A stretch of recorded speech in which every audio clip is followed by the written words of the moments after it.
Smart 24, driving business.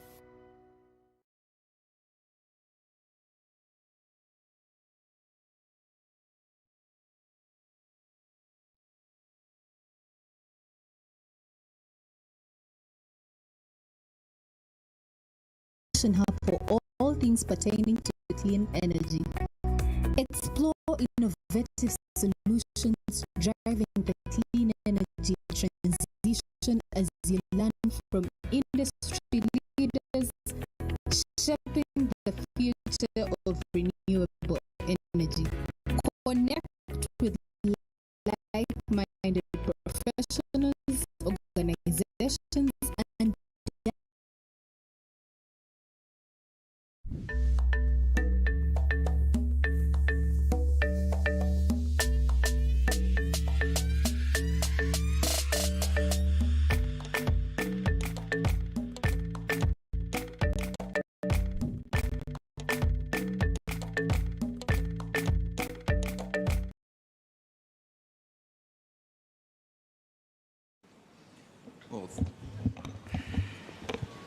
thank you very much, Permanent Secretary, and allow me just to start with one statement. For us, renewable energy means independence. That's how we see it. Egypt's strategy regarding renewable energy has been based on the principle of partnership rather than donorship. I see that from the panel here, we're the only developing transition country that is sitting addressing that issue, whereas most of my co-panelists are actually representing the donor community. And that gives me an advantage and also an opportunity to provide a different perspective. Now, as you know, in COP27, Egypt took on its shoulders the burden of advocating the priorities of the developing world, in particular Africa, when it came to a multitude of topics, including renewable energy. We had 12 initiatives on the table. One of them did relate to renewable energies. We had an initiative for what we call, let me technically get that because it's called Debt for Sustainable Development Initiative, where an alliance was created with the objective of actually moving away from the traditional donor-recipient formula to a model that we have implemented very successfully with Germany back in the 1990s, and that is a debt swap, where we have swapped our debt over the course of approximately 10 years in return for financing our renewable energy projects, which has yielded in one of the very successful projects in Egypt, which is the Zafarana wind farms. That is an expensive project. It's considered to be the biggest windmill or wind-powered farm in the Middle East, maybe in Africa, I'm not sure, but it is definitely in the Middle East. Now, as I said, renewable energy is independence. For Egypt, not just for Egypt, for Africa, it is time that we take the lead. It is time that we decide what the formula should be, whether in terms of the priorities of implementation or in terms of the mechanisms of finance. It is time that we think out of the box, and I'll just stop there. Maybe as the discussion goes further, I can elaborate on a couple of other points that I think are quite important. Thank you. Your Excellency, and for emphasizing partnership vis-a-vis doership, we must enter win-win partnerships, and the fact that Africa should take the lead. And anyway, we're already blessed with enormous renewable energy potential. So ladies and gentlemen, we'll just do another round of discussion with the panel. I'll circle back to Mr. Smith. The British government has supported us enormously in deploying clean energy. We are working on the Get Fit project with yourselves, but also supporting deploying mini grids. We have partnerships under the Modern Energy Cooking Service under one of your key universities. There's a lot that you're doing in Uganda. And I know that you have vast experience having worked in Malawi and Ghana. Mr. Smith, I would want you to enable us appreciate what developing countries like ourselves or emerging economies like Uganda should be doing differently to advance this transition to a future of clean energy and greener economies. Mr. Smith, please. Thanks, PS. Yeah, so I mean, I think the first point here is that many countries like Uganda are actually doing really well in expanding energy generation through renewable sources, as I mentioned earlier. What developing countries can do differently is to work on the enabling environment for the transition to clean energy. This is about robust policies, it's about transparent processes, about public support and the availability of modern energy transmission systems. These are all key to accelerating the uptake of renewables like wind and solar. What we can do as international partners, and some of the colleagues on the panel, is to support that, support policy reform, to catalyse private sector investments. And the UK has been doing that through companies like Gridworks. We have an e-cooking programme underway and we'll be exhibiting today. And we can provide technical assistance, as we have done to ERA and others, to make regulatory reforms for small-scale independent power producers to compete in this space. I think the challenges, we've mentioned some of those already, including wind and the lack of connectivity, especially to electricity grids. And I think you mentioned Get Fit, as we saw through Get Fit, the challenges of attracting more generation. And I think Uganda really needs to look at transmission as well. Thank you very much, Mr. Smith, and he has emphasized aspects of putting in place a robust enabling environment, and as the Minister of Energy and Mineral Development, we are doing that. We've just concluded putting in place our new Electricity Amendment Act that is supposed to support the private sector invest across the value chain in the electricity supply industry. And Mr. Smith, I was reading an article by Your Excellency, your British High Commissioner, and she indicated that under the Modern Energy Cooking Services Program X, you have come up with a solution on e-cooking where Ugandans can cook beans for 45 minutes instead of 3 hours, and we can still cook matoke and have the same flavor. Just confirm that, Mr. Smith.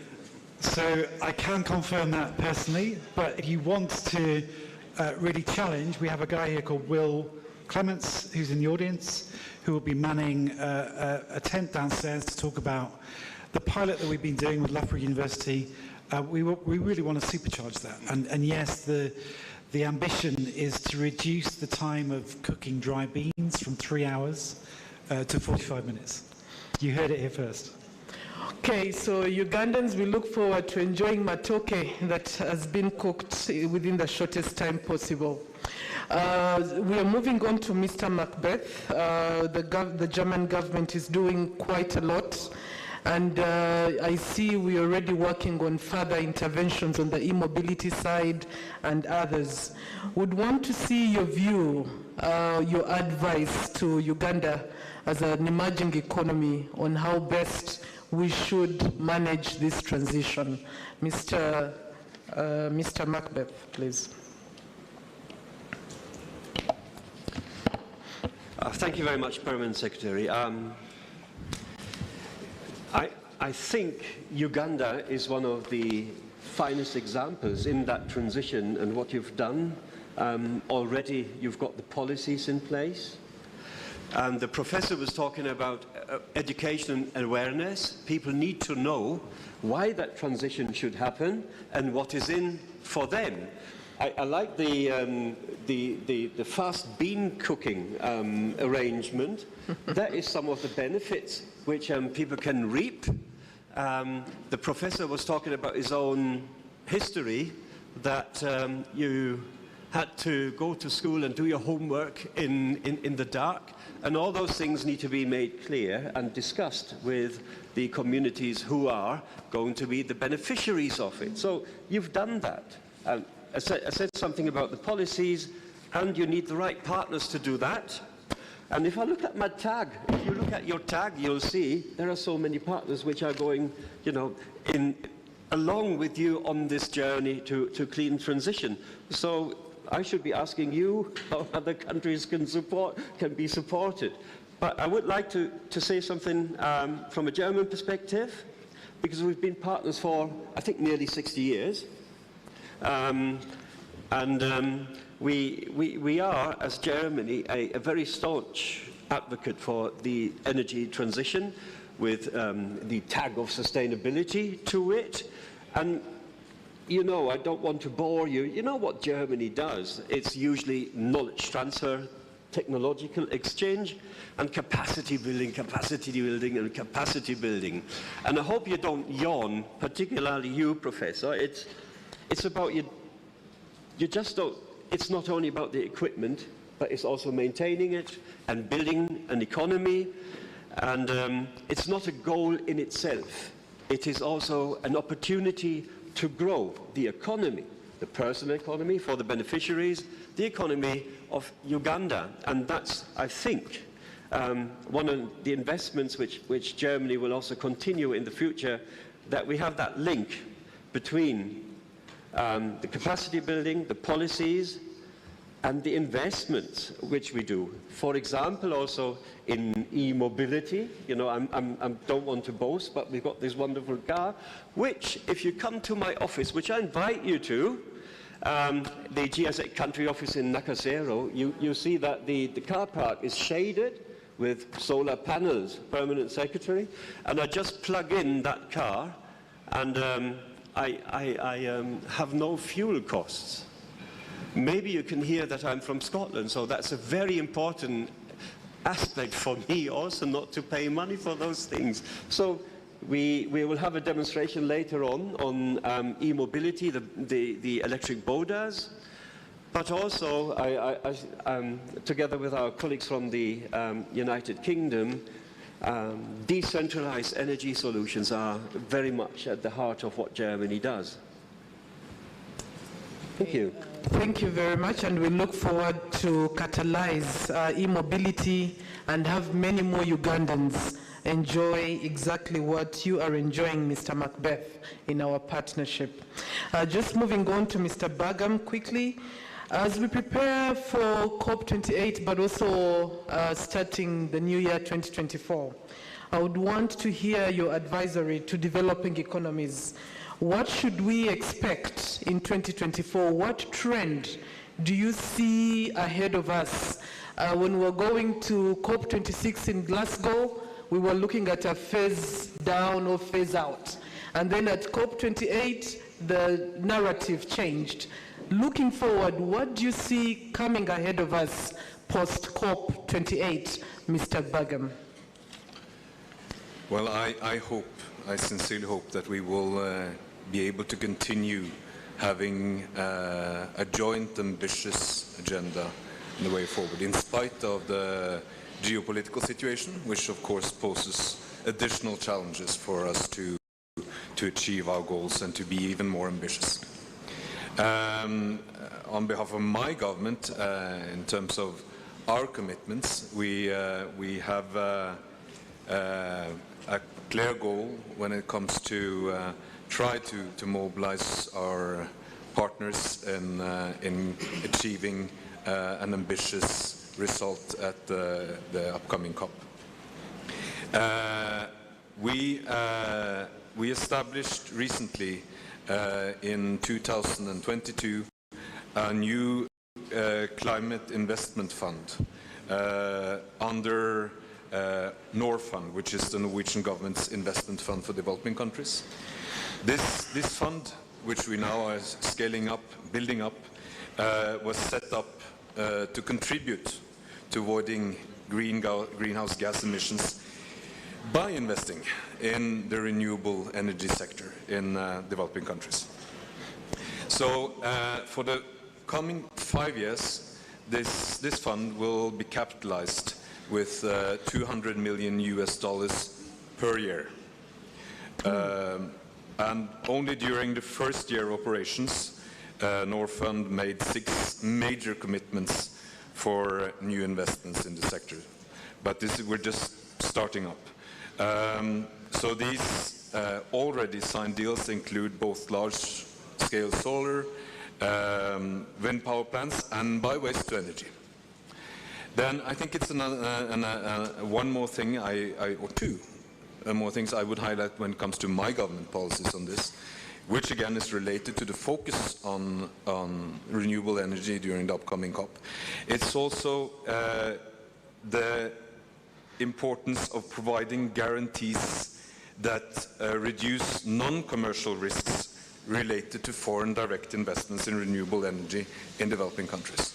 So in 2021, we set up another mechanism related to and linked up to the Climate Investment Fund. This is a fund which will provide this kind of guarantees. It's a $150 million US dollar fund, which will provide this kind of guarantees to reduce non-commercial risks related to investments in renewable energy, in particular in developing countries.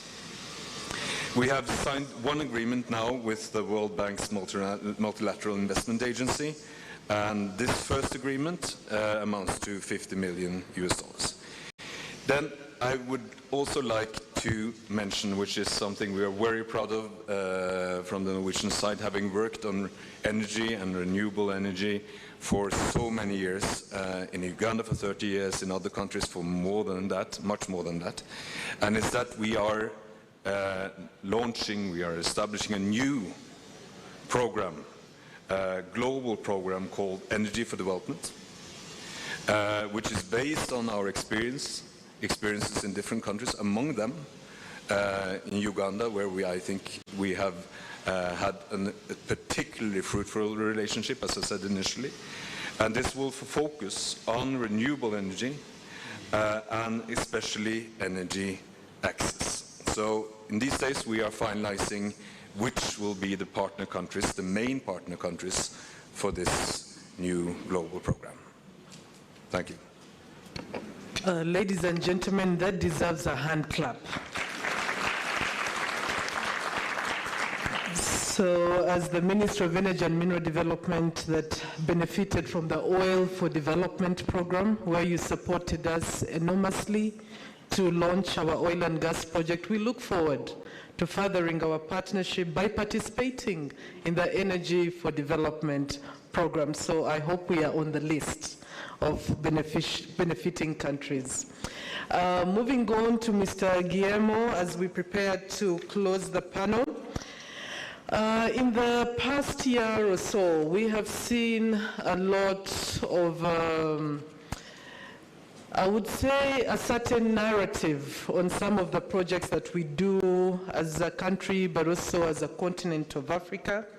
And you coming from the European Union, I think you would be best placed to really help us appreciate the challenges or the barriers that hinder the global transition to clean energy, while of course looking at the geopolitics that we are all exposed to. Who better placed than the European Union to speak to this? Over to you, Mr. Guillermo, Team Europe. Thank you, Madam Permanent Secretary. It's a difficult question, but I'm glad to address it. You know, as I was saying, I mean, the EU and its member states, I mean, have been trailblazers towards the transition for years. And when you are a pioneer, you must accept that there will be resistance. that you will face yourself difficulty in the path that you want to take, and if you want to have others, people joining you on this path, yes, there will be resistance. So you need to be able to address those, and I think in the past years, the discussion on the theme of transition has evolved, and has evolved in a positive way.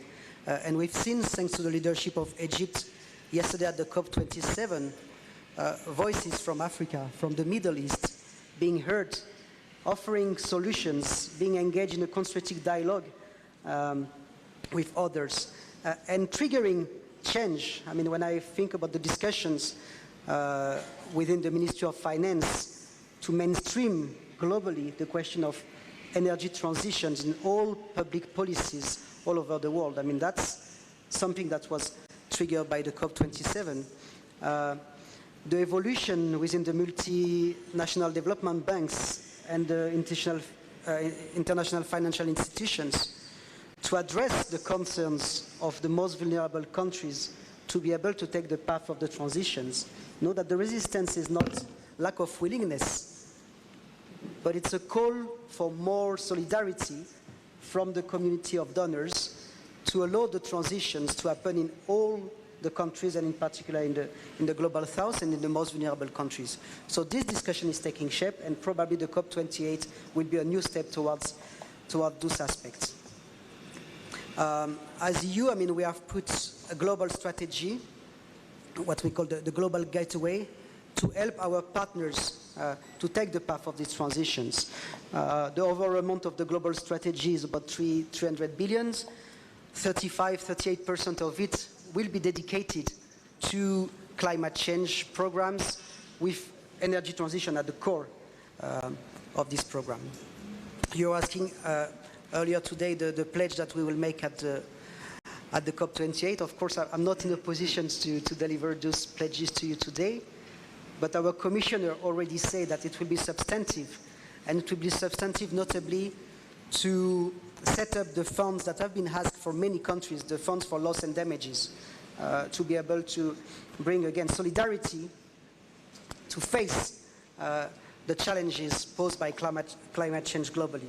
So the EU will be making huge pledges on this, at others, as we mentioned earlier.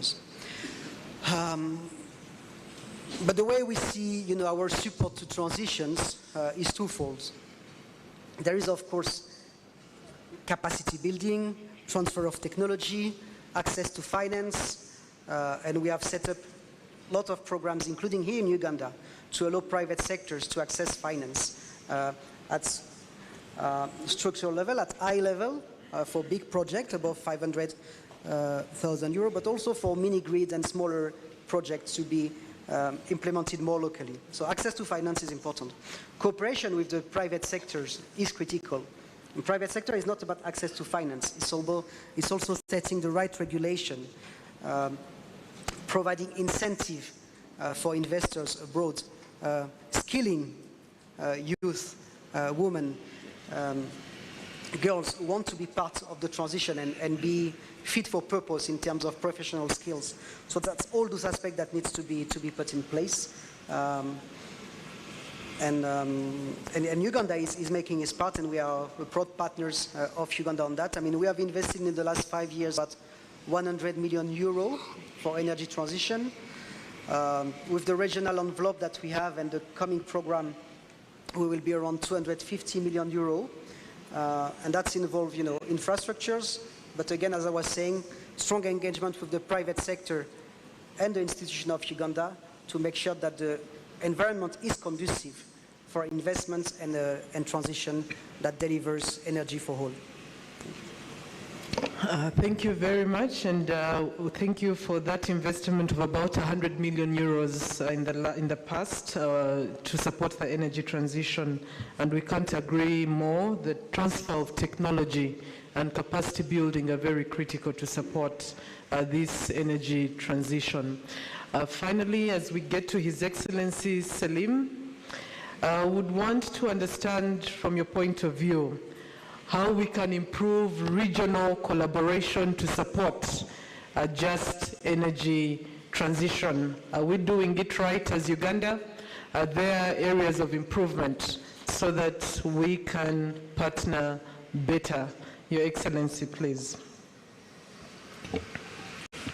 Thank you very much. Actually, I'd like to thank you for that question because it falls exactly within the core of the speech I had prepared, which I thought I was going to deliver, hence the confusion when we started. But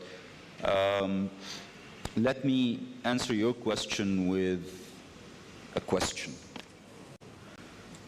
Has Uganda identified its opportunities?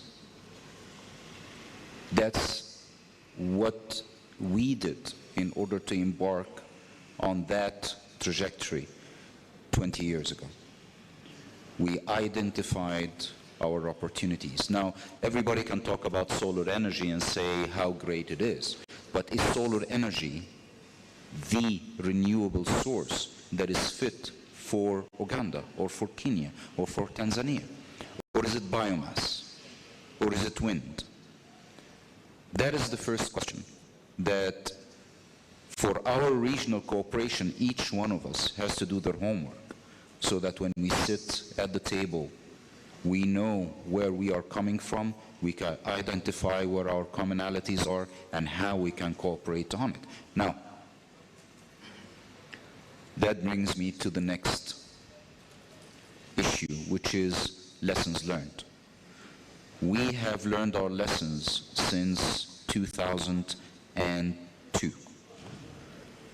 We came up with new models for financing that we can share. We have identified and learned from our mistakes when it came to developing strategies. Let me give you an example. We wouldn't have went with the Benban solar power plant, which is the 4th largest in the world as it stands today, if it wasn't for the fact that we understood that in order to get there, we have to develop our distribution network. So it took us 20 years of systematic investment, no loans, no credits, purely done via our national budget, to improve the capacity and expand the reach of our national distribution network. Once that was ready, we were able, in just 5 years' time, to build the 4th largest solar power plant, which is producing right now approximately 3.8 terawatt hours per annum. As in, it has raised the input. In Egypt, we consume about 3.5 gigawatts per year. 1 gigawatt of which is coming from solar energy and wind, which is approximately 25% as I'm talking to you right now. Our aim in 2035 is to get to 42. But to get to 42, we had to work on changing the mindset. And that is one of the things that we share as African countries. We are living within a specific mindset. And that mindset is built upon fossil fuel. That mindset needs to change. Why am I saying that? Because renewable energy is not cheap. Now, for us to suddenly, as an Egyptian citizen right now, not an ambassador, to wake up in the morning and find that the cost of my electricity has increased twofolds in over 5 years. Part of it is because of the removal of subsidies, and part of it is because of reliance on renewable energy. I need to be in the right mindset to accept that as a citizen. If not, then there will be challenges. Now, that brings me to the last thing which we would need to work on, and that is then legislation. When you work on all that, identify it, know how you're going to go about it, then the last thing you need to worry about is legislation. Because then you've created the enabling environment, and you would know what kind of legislation you would need. Our regional cooperation recently has been always focused on, oh, how did you come about integrating renewable energy into your legislation or economy? And then you just get a specific model that you try to import into your own context. That is not the way forward. We haven't done that. Yes, we took a look at what Norway did, what Germany did. We understood their enabling environment. And then we adapted to ours. And that's what regional cooperation should be all about. I shouldn't be telling you my success story. I should be helping you find your own success story. Learning from my mistakes and from my opportunities. Now, that brings me to the Busia project. That's an example of a bilateral, or if we can extend it a little bit to a regional cooperation. We started that project about 4 years ago. We had our challenges with Corona and everything else. However, it was supposed to be a 2-year project. Egypt didn't embark on renewable energy projects with African partners unless we were successful implementing our own model. When we were done with the BEMBAN in 2019, then we came to Africa and said, we can be your regional partner because we have the know-how, we've done it on a large scale, we've financed it, we have engaged the private sector, and that's another model maybe that Africa can take a look at. It's a huge mega project, but we divided it into 41 micro projects. We've engaged over 50 partners, private sector and financiers, to get it done. Could it be implemented in Uganda? Yes, maybe no. You have to decide whether it works for you or not. We can help you find it out. Now for Busia, the choice of the location was not because we had some money that we wanted to throw into a renewable energy project and we decided on solar. No. The choice of the university was because they had an academic program, the location was ripe, the time was right, the efficiency of production after the technical studies was appropriate to the level that we were hoping for. And then this was our micro model together, cooperating as Egypt and Uganda, to replicate BEMBAN. We just integrated, as you well know, the power plant into the national grid. We just completed it about, I think, a month ago. And it's operating perfectly right now. So for us, the next step in 2024 is for you as our partner to tell us where to go. We'll tell you how to do it from our perspective, but you need to tell us where to go, and we need to address the challenges that is within your enabling environment. Thank you very much.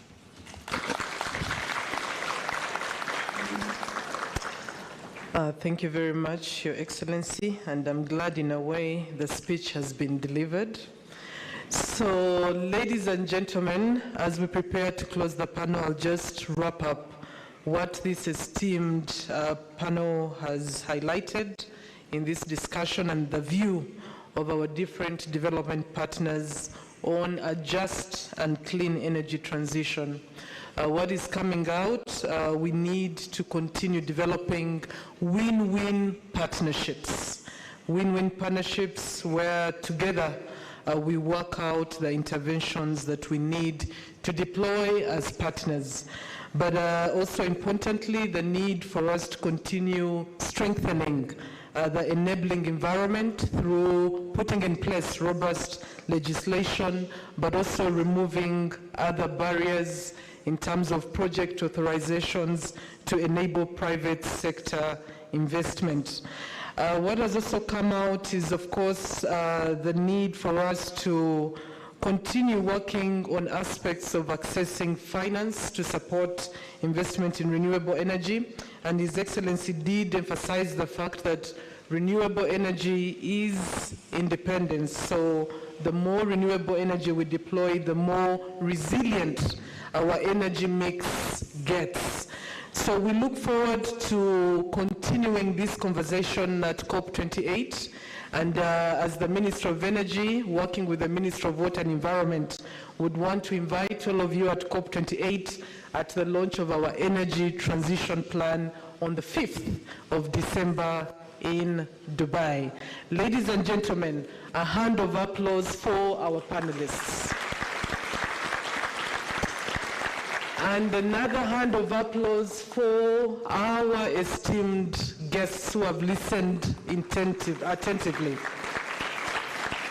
So with that, we close this panel and we will then prepare for the opening ceremony. Back to the MC. Thank you very much.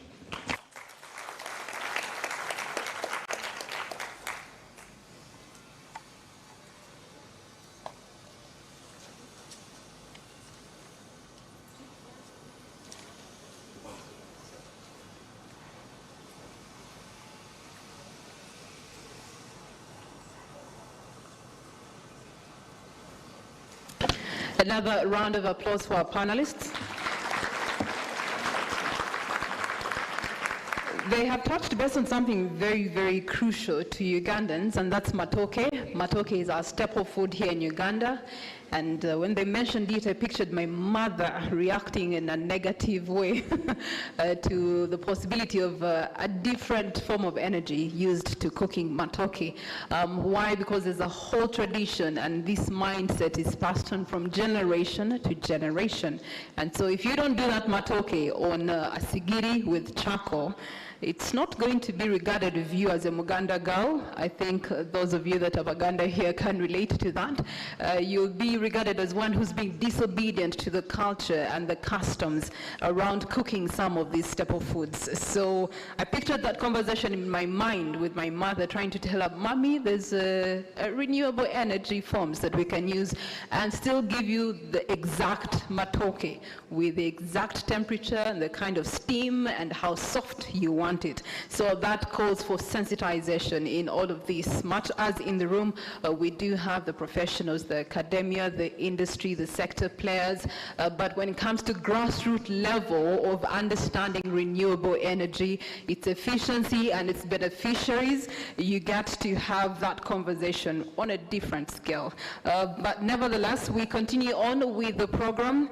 Now, next on our agenda, we're going to be having the opening ceremony. This is the third annual Renewable Energy Conference, and it's being organized through the National Renewable Energy Platform, and it's bringing together thousands of stakeholders from academia. We do have stakeholders from industry. You do have the government that is represented here, development partners. We also do have civil society organizations and the general public. The purpose of all of us being in one room for these 3 days is that we want to share experiences. We want to share lessons learned and also best practices, as well as approaches that can be used to tackle the energy sector challenges and also to foster renewable energy and energy efficiency adoption here in Uganda.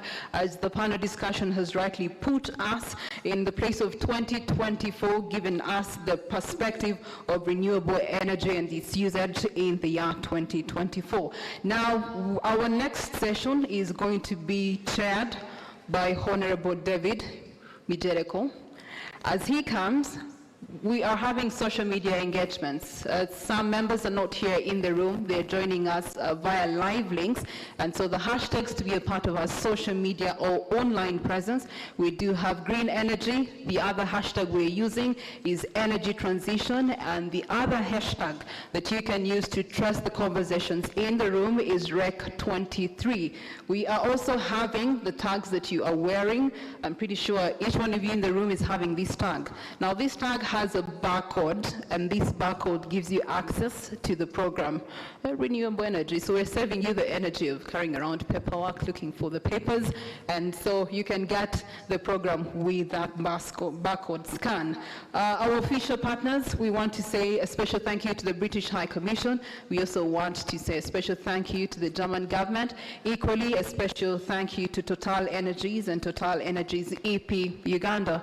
But the energy sector is wide and big, so we do have other partners and sponsors that have been a part of this conference as it kicks off today. We do have UECCC, we do have WWF, Energy Catalyst is also a part of the sponsorships, European Union, we do have MEX, KFW, UNCDF, GOGLA, we do have IUDA, we also do have the partnership and sponsorship of SNV, CARE, FAO, UNOC, and of course we do have NEFCO, and finally the Uganda Electricity Distribution Company Limited. And now, ladies and gentlemen, let's welcome Honorable Mijereko.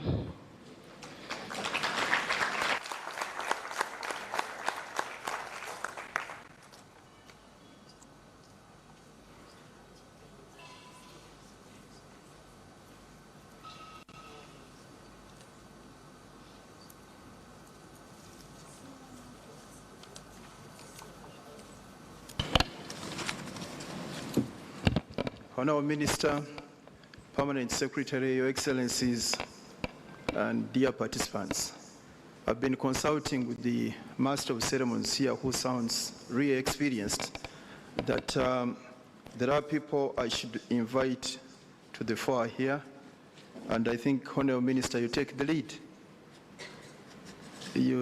Honourable Minister, you take the lead, taking up a position here, followed by your peers who is seated next to you, followed by Mr. Felipe from Total Energies, the EU delegate, and the British High Commissioner, I'm informed, will be sending us a video recording.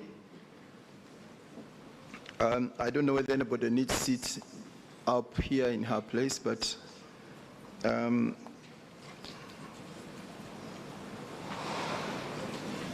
and that's it. You take center stage, Honourable Minister.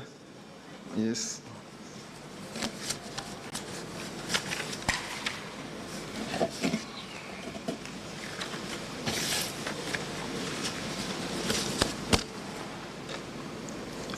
Honourable Minister and other ministers present and members of Parliament, Your Excellencies, ambassadors, high commissioners and heads of missions, captains of industries, captains of academic institutions, private sector, the various participants from within Uganda and from outside, the media, distinguished ladies and gentlemen. Let me take this opportunity to welcome you formally to this very, very important conference that we have been invited to attend this morning, the Renewable Energy Conference and Expo 2023. You are most welcome to Munyonyo, Commonwealth grounds. You are also most welcome to Uganda, particularly those of you who have come to Uganda for the first time. I hope your stay will not only be restricted to Munyonyo. We have so many places of interest, both during the day and at night. So please make sure that you look at your program and you create time for all these places, and so that you can be in a position to have the experience to talk about when you finally get back home. Thank you. You're most welcome. This is a 3-day conference, and it is running under the theme, Clean Energy, Future for All. Fortunately, as we hold the opening session, very interesting and guiding remarks have already been stated, and we have all listened into them. Together, we must try to urgently provide affordable energy access solutions and interventions to millions of people without electricity for productive use, service provision, lighting, or clean cooking, while sustainably increasing the share of renewables in the energy mix. I was listening intently to the remarks of the Egyptian ambassador. It's the first time that I didn't hear hydro being mentioned, but it is still, whatever you said is still part of the energy mix, and it must be balanced. And as we shall hear from the different speakers and the experts, this transition ought to take advantage of all local resources, be expeditious, and I'm re-emphasizing be expeditious, just and equitable, because I've heard everybody talking about just and equitable, but without us moving very fast with a sense of urgency, we miss out on many points. We all need to process and add value to our primary products, earn more revenue, both as individuals and as government, from whatever we are doing with energy. Improve our lives, that is why we're emphasizing clean energy, and sustainably transform our lives and countries. I'm aware that for Uganda, our approach has been to pursue an integrated approach for the energy transition, where we utilize all our energy resources, including our biofuels, hydro, extractive, and petroleum resources. However, we need to agree, and I'm emphasizing this one, we need to agree to enhance the pace of implementation of the programs and interventions so that there is a sense of urgency in terms of obtaining what is realized on the ground. Normally when I come for conferences like this one, I hear excellent papers. After 6 months or 1 year, we listen to the same excellent papers. When we carry out an audit of what is on the ground, the sense of urgency in terms of implementation of those wonderful papers disappears. Let me hope that this conference will make a difference. Rec 23,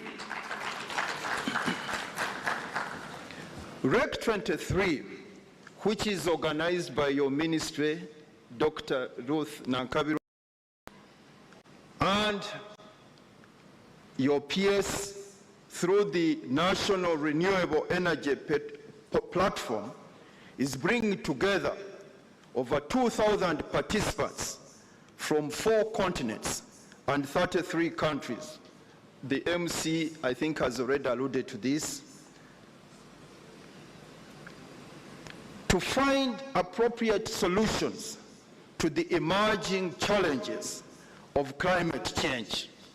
I think there's nothing more disturbing today than climate change. It never used to be an issue, but now it's a real issue, and we must find scientific solutions to the same. Over the 3 days, we anticipate to have a rich and aligned discussion around the opportunities, how to tap into these opportunities, how to overcome the challenges, but in an expeditious manner, so that solutions can honestly be put on the ground. And in our view, after you people have listened, you'll be in a position to come up with an enrichment of what we need to do in order to be in a position to move forward, particularly when it comes to realizing targeted results. And I'm emphasizing targeted deliberately, so that when we move to the next conference next year, and you come here, you'll be in a position not only to discuss excellent ideas and scientific papers, but be in a position to say that within 1 year, we have been able to achieve so many connections, we have been able to increase on production to this level, the revenue earnings as a result of the extensions have moved up by this percentage. Honorable Minister, distinguished participants, to kickstart us off with this opening session will be the Permanent Secretary of the Ministry of Energy, Engineer Irene Batebe, who together with her technical teams has done a tremendous and commendable job in organizing this landmark conference. I also would like to take this opportunity to thank you, Honorable Minister, and your colleagues for giving appropriate policy direction such that the technical people and all of us here can be in a position to get what we are seeing here, and also be in a position to have a very clear projection of what is likely to follow, particularly as I know you always follow the NRM manifesto. It gives us good guidance, and I'm sure all of us here will be major beneficiaries of what we are listening to at this conference. Lastly, before I can sit down, I must thank the sponsors of this conference. My colleague, the MC, the young lady, has been in a position to mention quite a good number of them. I run into a lot of problems when I miss out some of them, because I can see the sponsors are many, the contributors are many, the resource persons are many, the participants are many. And without any of those groups, you will not have the landmark conference that we are talking about. Thank you very much. Kindly give them a round of applause. And now I would like to invite the Permanent Secretary to come forward and address us. Thank you. Thank you, Honorable Director.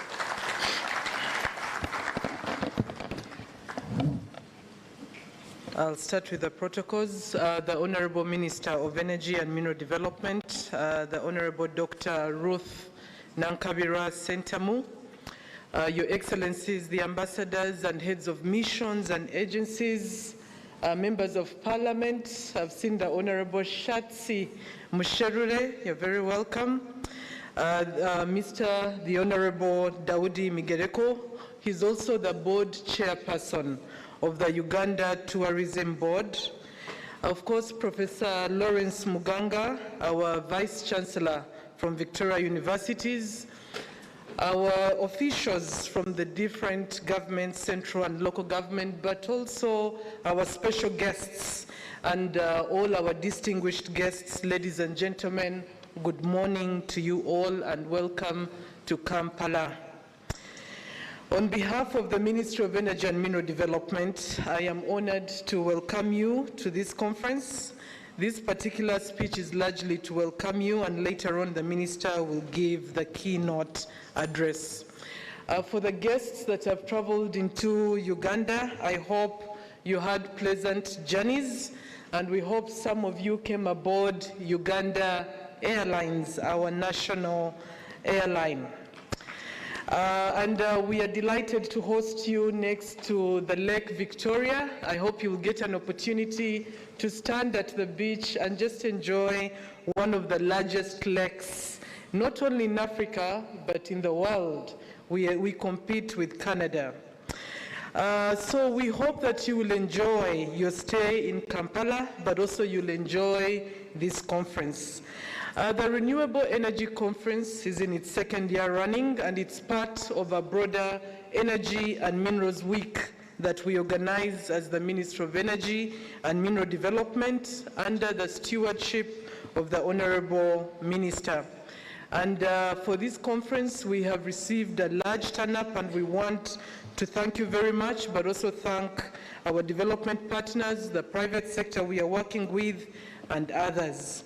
Of course, as we start the conference, it's important to highlight some of the key activities and sessions we'll be having. This conference has grown and is now more inclusive. We have put together specific engagements for special interest groups, youth, women, cultural and religious leaders. We'll even have a panel later on tomorrow where we'll have the religious leaders discussing a clean energy transition, because we believe that religious leaders have an avenue, their platform, which is the churches, the mosques, and other prayer centers. That is a large population that we must reach out to if we are to transit. The civil society that is represented here in the private sector, this conference has been tailor-made to ensure you can network and engage at every level.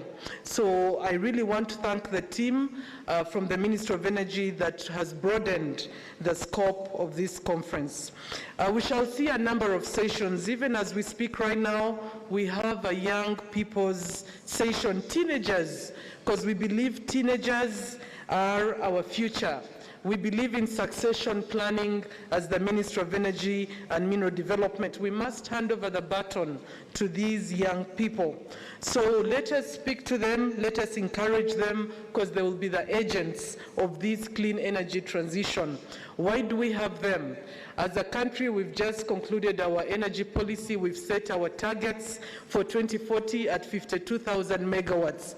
By 2040, those of us who are in the fourth generation and above, some of us will probably be on a walking stick. So it's important that those that are coming after us start listening in to these conversations.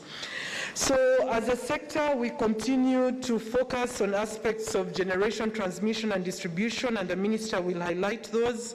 And we continue to address aspects of the energy transition, climate change, energy access, where today we report 57% access rates as a country, with a target to achieve universal access by 2030. Ambitious, with quite a significant financing required. On the access side, the loan distribution and last mile, we need about $5 billion to achieve that target for universal access. So financing will be key. Then we continue to tackle aspects of affordability, among others. From the earlier panel, we did note, and we emphasizing the need to put in place a robust policy, legal, and institutional framework, which the minister will emphasize later on. We do have a number of barriers that continue to inhibit or slow down our clean energy transition, and we continue to address them. We do need to continue mobilizing patient and affordable financing, and we believe in the next 2 or 3 days we'll be able to continue on this effort.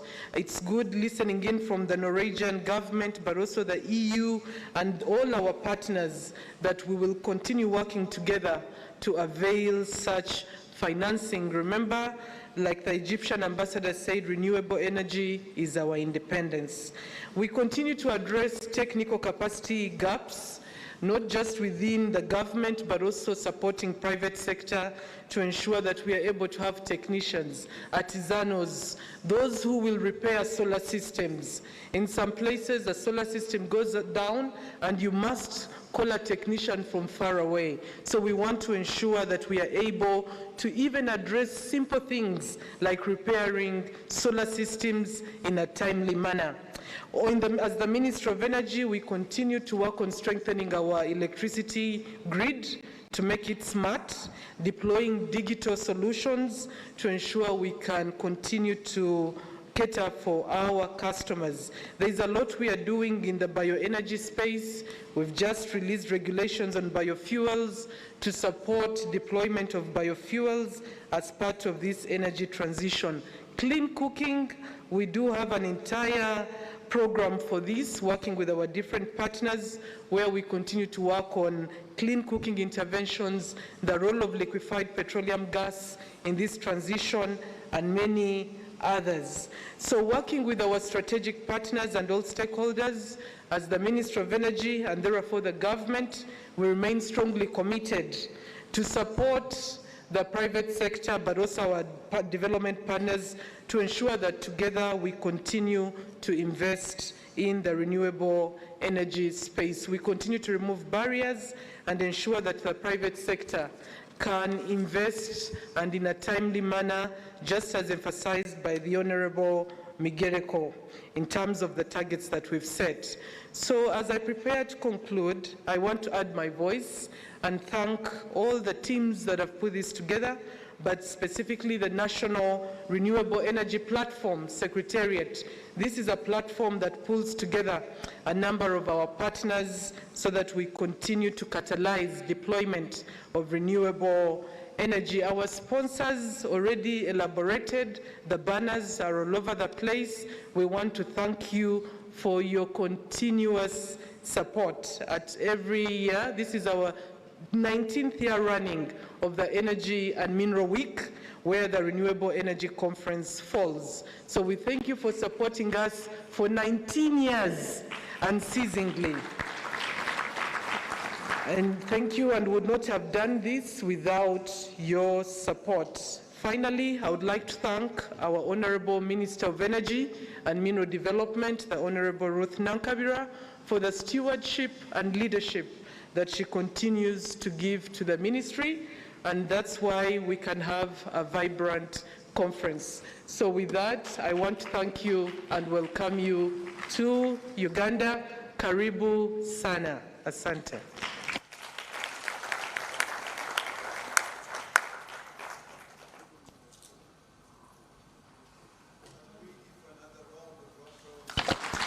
To the Permanent Secretary for highly enlightening opening remarks. I think the next person we are having next is Mr. Felipe from Total Energies. Honourable Minister, I just want to say one thing before he comes. When I informed my people that I'm chairing the opening session where you are present and where Mr. Felipe of Total Energies is, said, oh, this is the opportunity for you to talk about ethanol blending with petroleum products because it's a biofuel. And he said, if only you could come back with a clear program of where to deliver our ethanol in Jinja, your attendance at that conference will be remembered for years to come.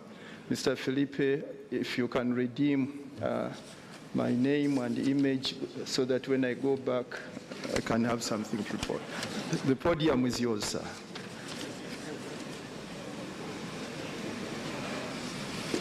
Yes. Thank you.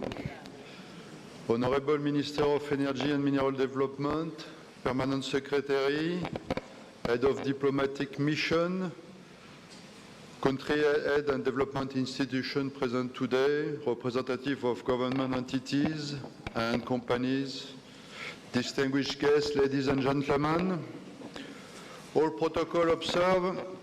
I'm very pleased to be here again this year as one of the main sponsors and speakers of this important conference on renewable.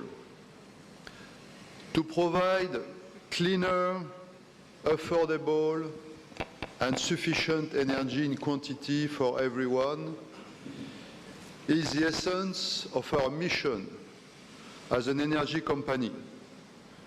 In that respect, we invest between $4 to $5 billion per year in electricity and renewable.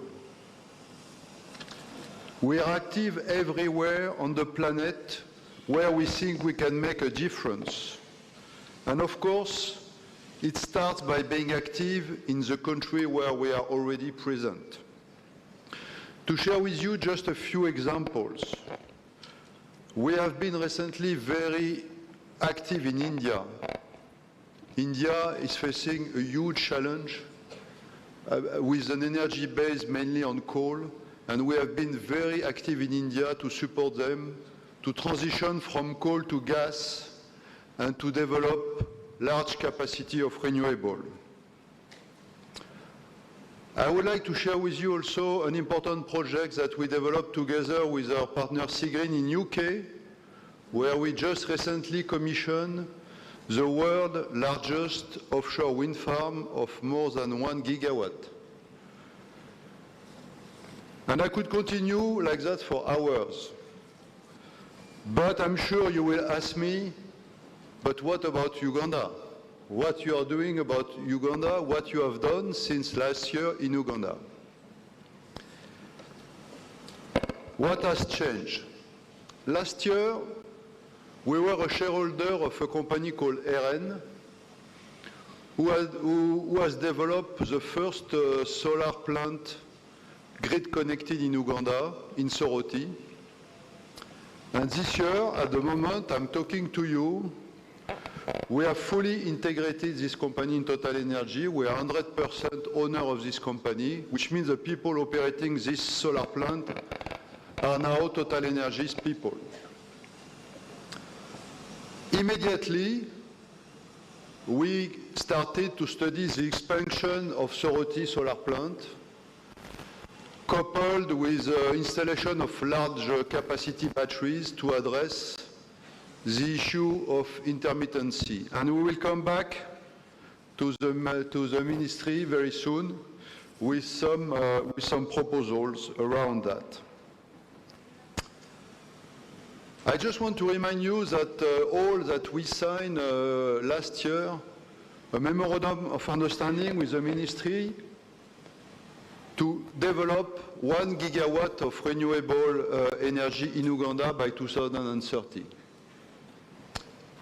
And we have been working since then on trying to deliver this objective.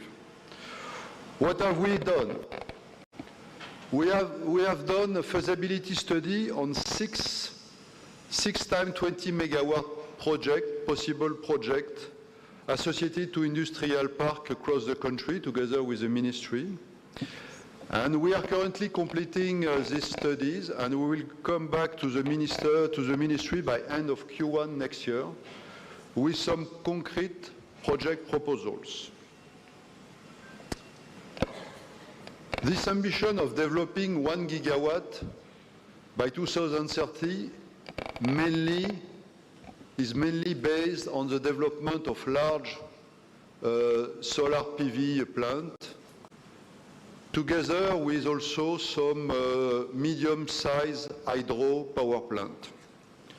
On hydro, we have been active to screen all project opportunities that we see in the country, and we do expect to materialize project in 2024 in hydro that will contribute to delivering 1 gigawatt of renewable by 2030. The development of renewable should be associated to electrification. And electrification means transmission, ability to transport electricity from where it is produced to where are the main consumers. And on this respect, I would like really to congratulate the Ministry of Energy on the effort made on the transmission line in the country, across the country.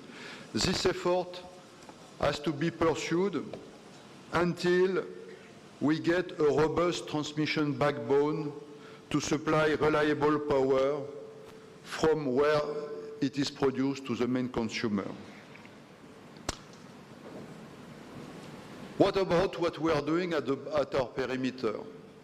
and I will talk about our project, the Tilenga project, which is an important transformative project for the country.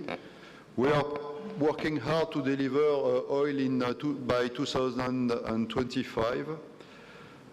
But embedded in the project, we included a 15 megawatt, first phase of 15 megawatt solar plant that you will be able to see when you go there at startup to minimize the use of gas oil during the commissioning phase, the startup phase, and during the operation of these facilities. And this is only a first phase. We have projects to further develop up to 200 megawatt of solar energy inside the perimeter of our plant. What about downstream activity? I'm sure most of you know Total Energy through our more than 200 service stations across the country. And if you look carefully, you will see some changes in most of these stations. We already solarize more than 100 of them. You will see solar panels everywhere on the roof of this station. Look carefully and you will see that. You will see that. The remaining one will follow in 2024. There has been a question on what do we do on biofuel. First, we thank the ministry again to have put in place all the regulation that will enable us now to really work and develop and provide biofuel in the country. It will start with bioethanol, where we have already identified suppliers and where we will develop infrastructure with a specialized storage. And we ambition to be able to commercialize bioethanol before end of 2024. For biodiesel, it will take a bit more time, and biodiesel we could be put on the market in 2025. In all these stations, for all these stations, we have a completely re-engineered a new product, new home solar product that will be available and sold in our service station, completely different from the previous one. We have looked at how we could engineer more reliable, long-lasting, and high-quality product while maintaining the price as low as possible. And you will see the result is amazing. It's completely different from the previous version of the product. And we expect to sell more than 80,000 of them per year, contributing to provide a solution for people who cannot be connected to the grid and with a limited purchasing power. E-mobility. E-mobility will be key in all the discussions that we will have on this during these 3 days. And e-mobility is mainly for Kampala, starting from the big cities. You will see in one of our booths, an example of an electrical charging point, a station, that we plan to install at least in 30 of our stations. And to decide where, of course, you may have seen in the press that we launched more than 1 month ago what we call a hackathon. So with all the bright young IT talents of the country, we ask them to study and to help us to decide where to put, could be the best location to install this charging station. And they came with really bright ideas, and it will help us really to make our decision. Of course, we also use all the coverage of our service station to provide battery swapping opportunities for Boda Boda, electric Boda Boda. and develop specific charging station also for Boda Boda. So all this is moving. We cannot move alone, but we should move all together to promote e-mobility and develop e-mobility. Just, I'm nearly at the conclusion. I cannot not to speak about LPG. Because our project associated to the oil that we start to produce by end of 25 will produce significant quantity of LPG, more than 5 times what is the current consumption of the country, which is today 100% imported from international markets through Kenya. So it's a unique opportunity to substitute the use of charcoal and biomass and to use LPG not as a perfect solution on the long term, but at least on the transition energy, which is much better than the current use of charcoal. And we are working together with the Ministry of Energy to find, or to define, all the business model to make sure LPG will be able to penetrate this market and substitute to biomass. I just want to end with the story of Professor Lawrence, because without any doubt, we are convinced that this project will benefit to all the local communities living in the area of our operation. I'm talking about the oil development project. And we have no doubt that prosperity will come and with associated to the work, and we'll see all the industrial development that is already currently happening.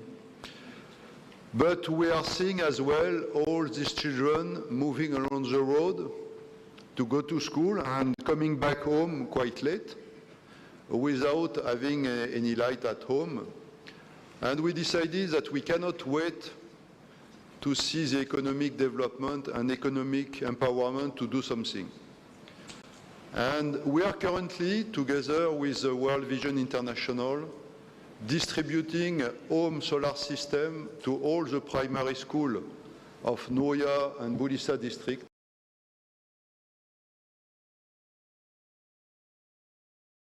To make sure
Smart 24, driving business.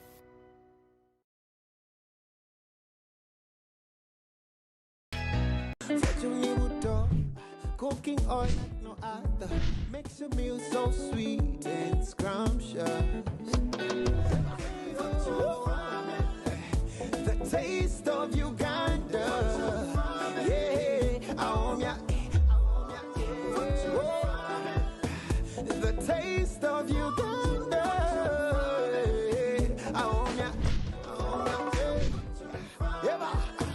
the taste of Uganda.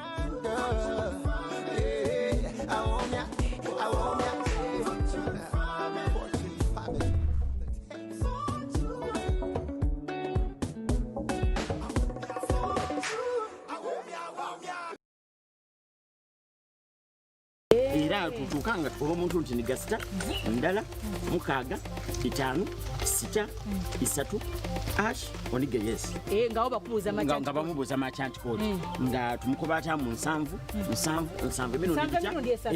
olumalirizawo ng'atamu esente dali kuwayo kumbaga ya mwenemu saawa yeneyo nga kyabazinga amwebaza nga tweyongereyo kayito tujja mu kyalo ekindi ekikoba embaga olunawa luti nga mwira tulijja kumala kayito yongere emyezi mukaaga nga tukasomesa abantu momope baba embaga ya mwenemu eriyo nga 18 kaye emyezi omukaaga gyoli kwongeramu ojajidina ebya momope abantu gyembiti eyo yona bandeeta momo ono ne bibali kumpaka nebya momope abiri tyama ku pikipiki ojo obisomesa muleke musoniwe tyamaja baba tuuka bulungi simbula embalasi asumuludde momo nyabo.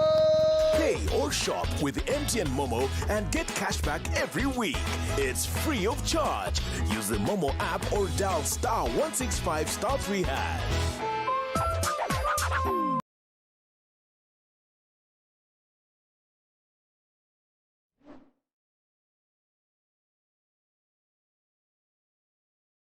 Has made significant investments in solar energy infrastructure and has emerged as a global leader in this field. It boasts 3 of the world's largest solar installations, including Mohammed bin Rashid Al Maktoum Solar Park in Dubai, which is amaanyi okulabibwa n'okuwulirwa mu mawanga ageewala ennyo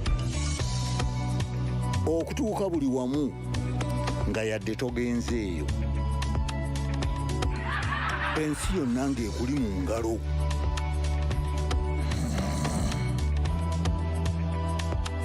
okutambula mu biseera n'okumanya buli kimu ekirina okumanyibwa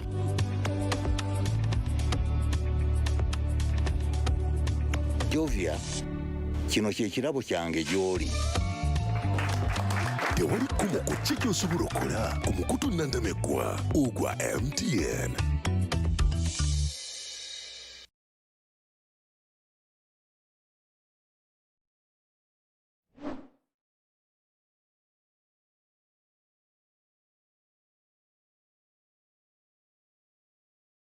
The United Arab Emirates has indeed been actively championing its efforts towards a clean energy transition with ambitious goals aimed at producing 100% green energy by 2050. Here are some of the key points highlighting the UAE's commitment to clean energy.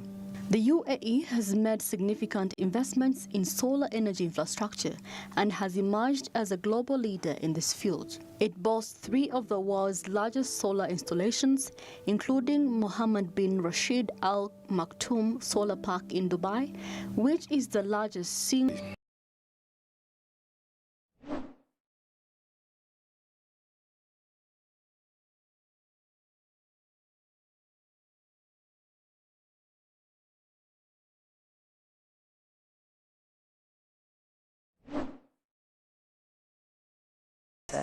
Several UK companies here this week are investing heavily in renewables, like Mandulis Energy, or Nexus Green, or MEX, or Innovate, and they're all here present and willing to share their experiences here in the UK booth. So for today and the rest of the week, we are really coming together to discuss the prospects from various stakeholders on innovative technologies in renewables to make connections, to build networks, and together to learn, to share, and to grow. I really wish that you all have an excellent conference. And again, I'm sorry I can't be there in person. Thank you. Honourable Ministers present, fellow excellencies from the diplomatic missions, members of Parliament, permanent secretaries, representatives.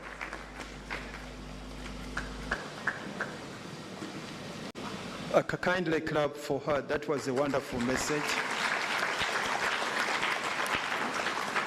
Moving together in partnership. I think that was the message. And I know the Minister will have said something about that so that we can clearly be major beneficiaries of this partnership.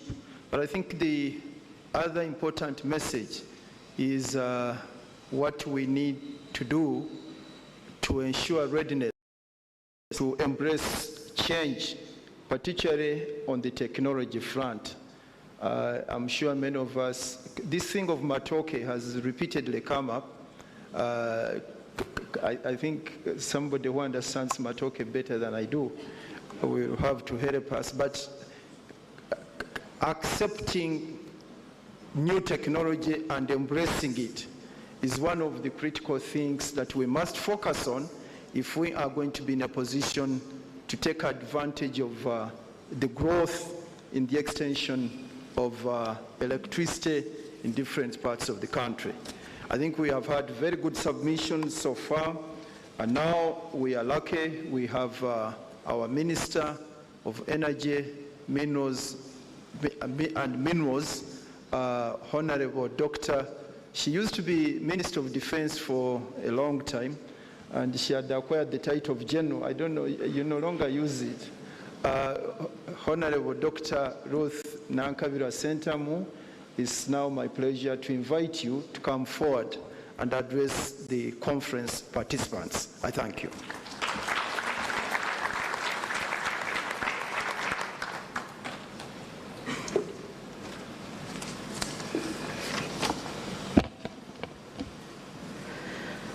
Your Excellency, the ambassadors, I am sorry I have to repeat protocol because this is how I am trained.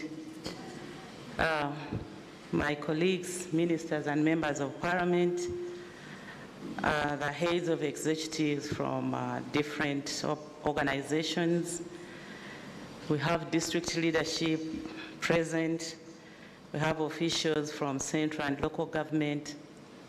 We are blessed to have the religious and cultural leaders, our colleagues from the Fourth Estate, and all of you delegates. Good morning to you. Shalom, shkamo, assalamu alaikum, bonjour. And I would like to say that I'm going to give my speech on a screen which is behind. And I'd like to request all of you to stand up and face the screen behind. Please stand up. Please stand up. My screen is up there. Are you seeing the screen? If you are not seeing it, you must be somebody who is still using dirty fuel. Please stretch and look at the screen. Oh, okay, face me. Yes. We've been seated for a long time since morning. I think we are supposed to stretch to avoid clothes and all that. It's my great honor and pleasure to be here today to address you. And I must tell you that my energy has been renewed when I entered in this room and I looked at the kind of participants in this room. I felt my energy being renewed. And I want to sincerely thank you so much for having turned up. And I want to thank the team that has organized this meeting. We commenced this week by commissioning the Energy and Minerals Week at Akamwesi in Chevando. And there was a big exhibition which is still taking place. And the kind of exhibition that I saw was amazing. It was answering to what all the speakers have been talking about this morning. The ethanol, I witnessed the cooking stoves using ethanol. I witnessed all kinds of energy-saving, gadgets being exhibited. And I was, again, encouraged. So I want to thank you so much. I joined the previous speakers in extending a warm welcome to all of you, our distinguished guests, both from within Uganda and those from different parts of the world. My permanent secretary, together with my brother, Honorable Migereko, invited you to have a longer stay, and enjoy the Pearl of Africa. I must apologize for the noises and the activities that are taking place in this place. We are trying to organize this place for a very huge international conference, which will take place here in January, the non-aligned movement. It's a huge conference, so it will be here, and it was necessary that the owners of this place do a makeshift so that we can take care of our guests who are coming. So apologies for the noise and the congestion in this place. Our presence here is a testimony to our shared commitment towards shaping a sustainable and clean energy future for all. The theme of the conference reflects our collective responsibility to address the energy challenges that confront not only Uganda, but also the rest of the world, and indeed humanity. The benefits of clean energy future extend far beyond environmental considerations. They encompass green economic growth, job creation, improved access to energy for all our citizens, and better quality of life. Indeed, as Honorable Daudi Migereko rightly highlighted, for us as Uganda and indeed Africa, we would like to have a unified approach and message. The need for a just and equitable energy transition is urgent. And by investing in the clean and renewable energy, but also currently integrating that our other energy resources, we not only reduce our carbon emissions, but also empower communities, particularly in rural and underserved areas, with the tools for a better quality of life. I came in when Professor Lawrence Muganga was summarizing his message, and he left us a homework or an assignment. And I want to agree with him that each one of us has a role to play. Each one of us has a role to play. We have made noise, and we shall continue to make noise. But each one of us has a role to play. And I would like to add my voice to those who are encouraging us to make sure that we fight the stigma and transit. You heard the PS deliberately talk about the inclusion of cultural, religious leaders, panel, the youth. Is because some of the bondages, that are keeping us from using dirty fuel, especially in cooking, has a bearing on our cultural behavior. So if we can cut the bondages, the cultural bondages, and believe that you can cook matoke using an electric cooker, you will still get the same. So look back and see what you can do in order to achieve the transition that we want.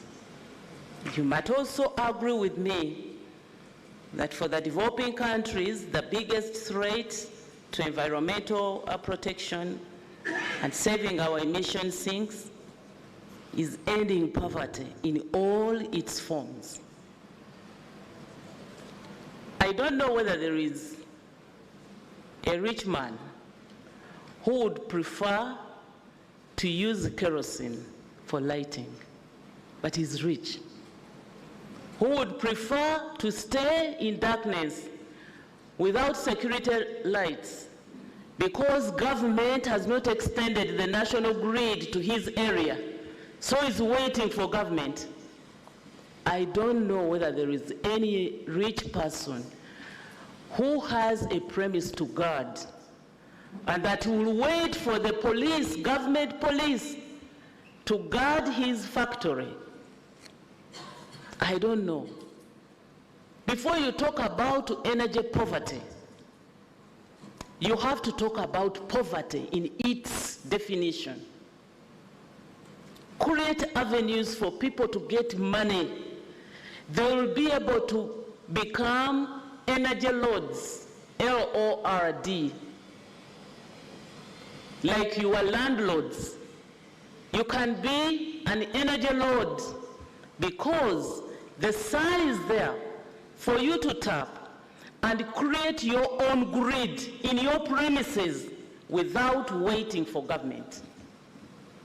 So the world must first and foremost focus on making sure that countries develop.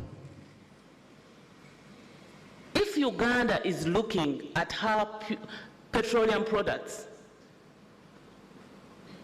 to make sure that we exploit the natural resources, the minerals, the oil that we have underneath, we are looking for money to invest in infrastructure that will create jobs for people so that they can get money.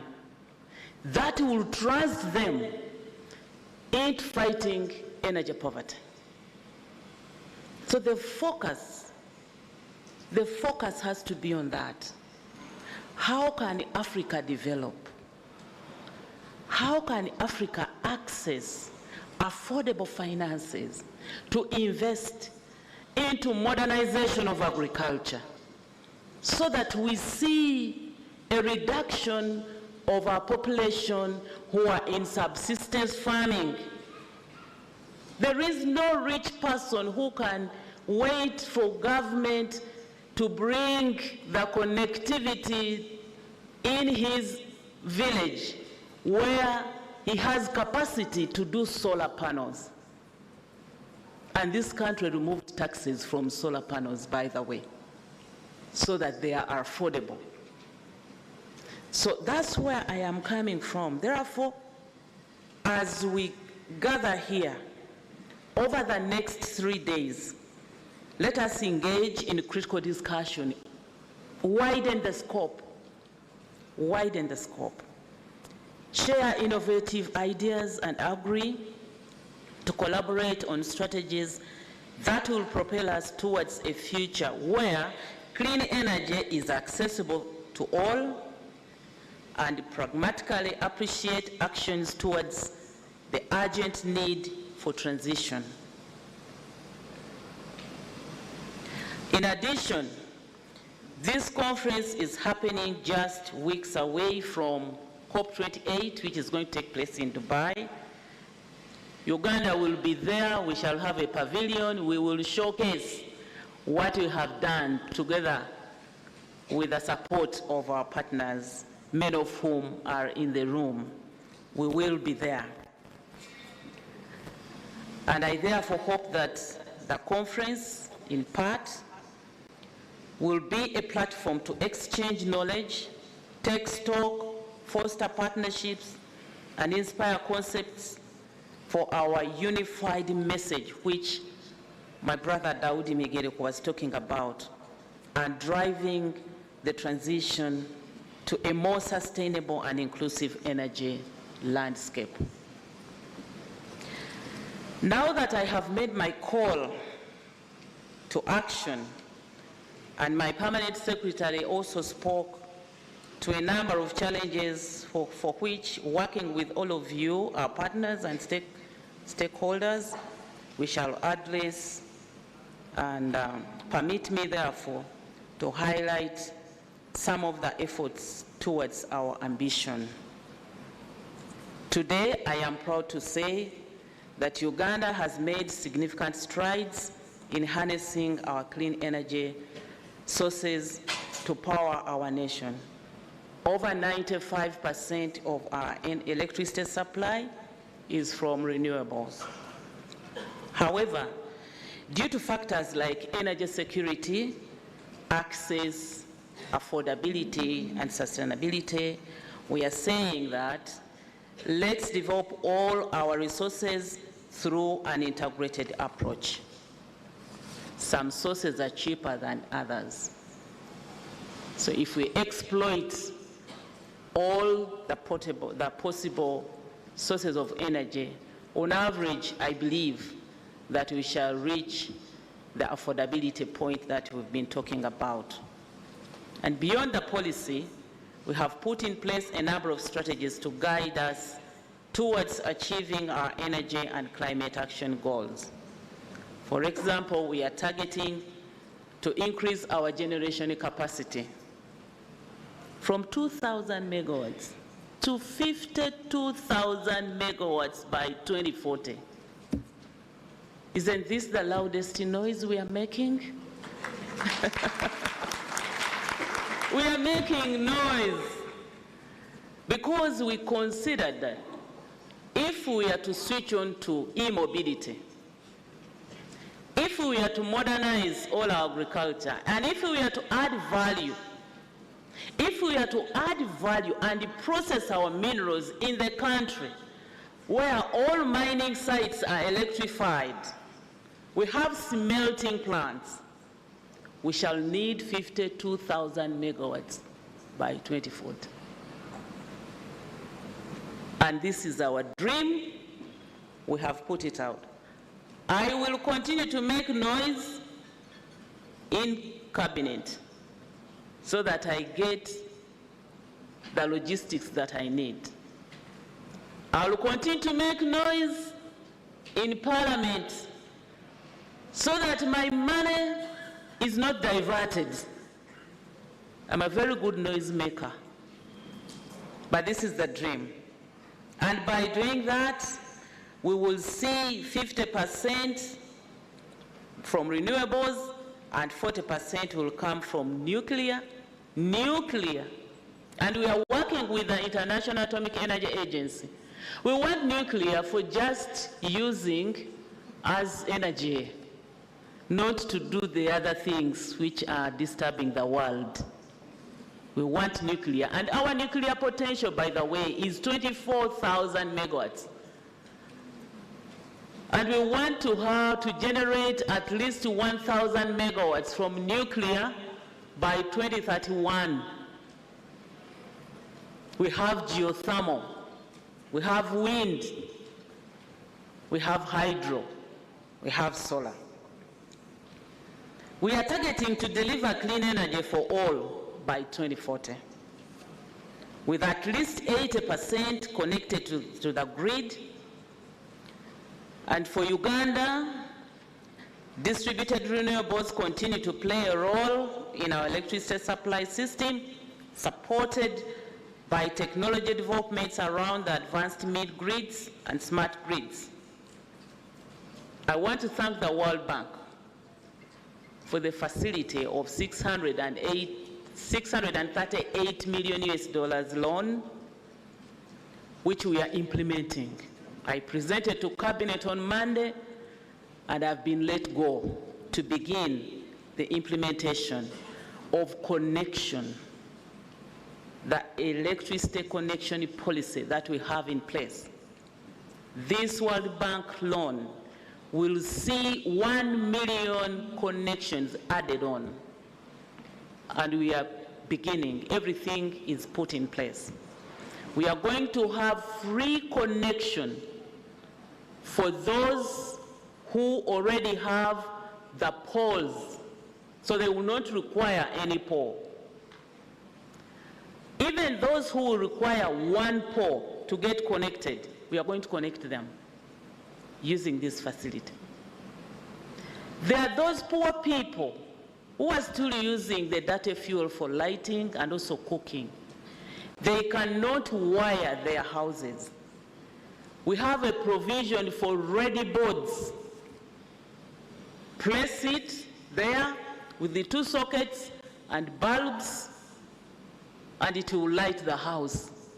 At least you will have helped that person from using kerosene that emits the carbon and you would have contributed to the well-being of that family.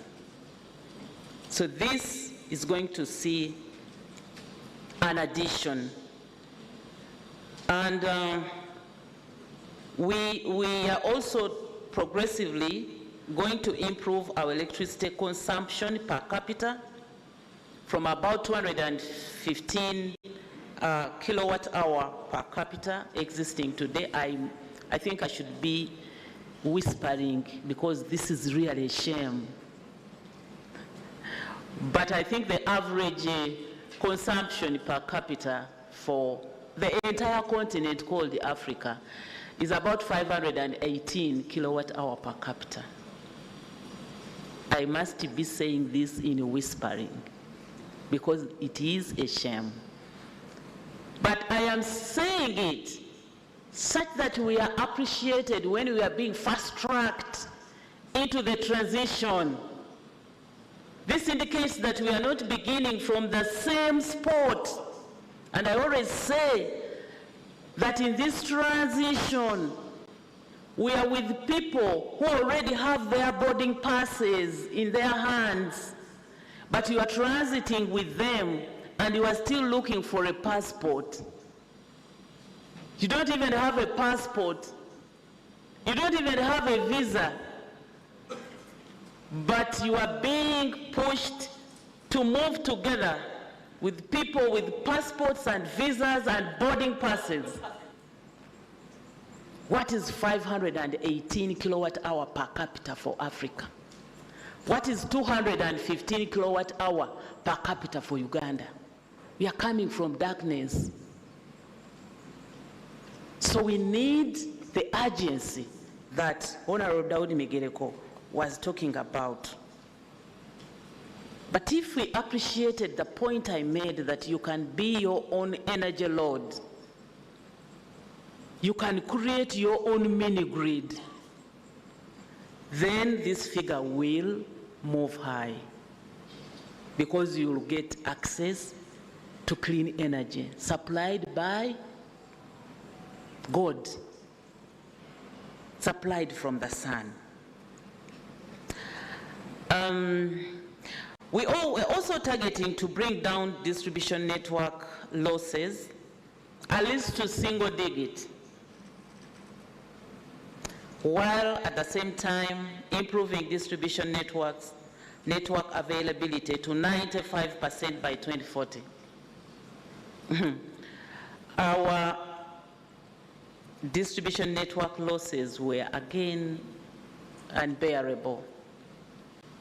Right now we are at 16%, but we are coming from 38%.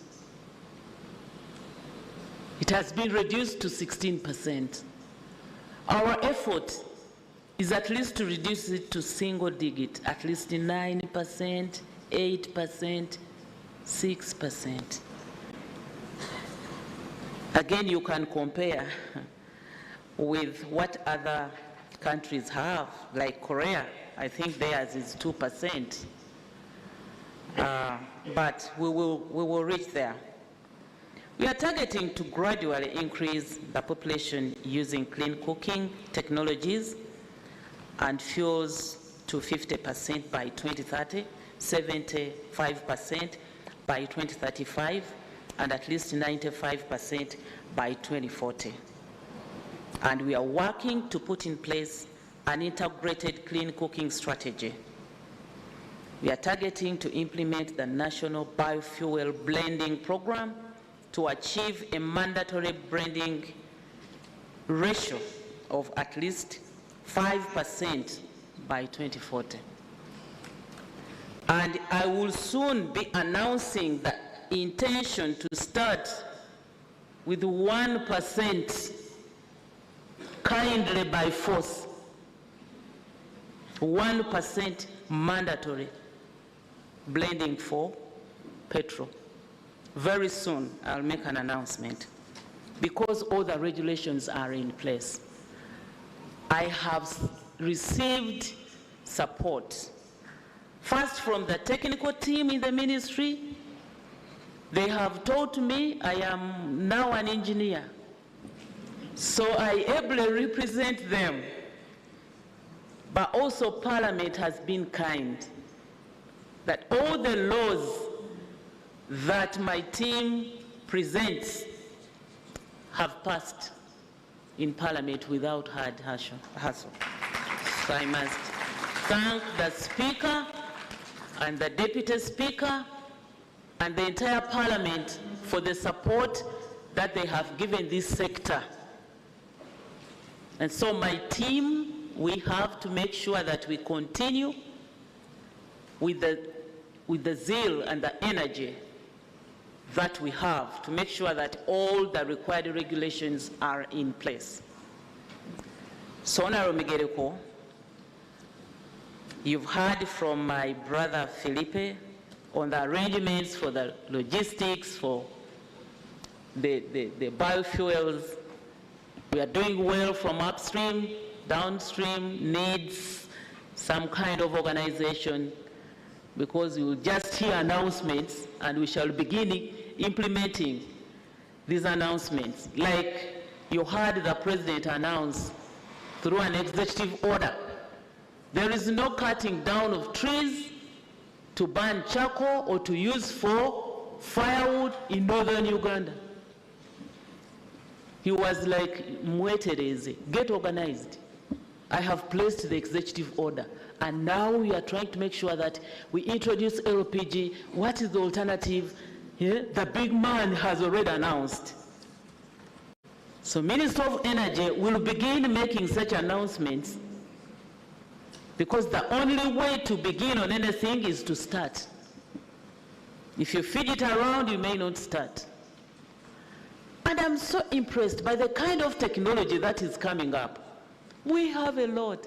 In the shops in Uganda, we have a lot. Cooking facilities, we have a lot. Energy saving, what I saw in Chewando on Monday, it's amazing. And I will be requesting the Speaker to allow such an exhibition to take place at the Parliament of Uganda. Because there you would have touched every corner of the country, because every corner is represented by a member of Parliament. Let them see. Some of them are very generous. They will buy some and take to their constituencies. Let's make noise in that way. Let us make noise. So the blending will take place.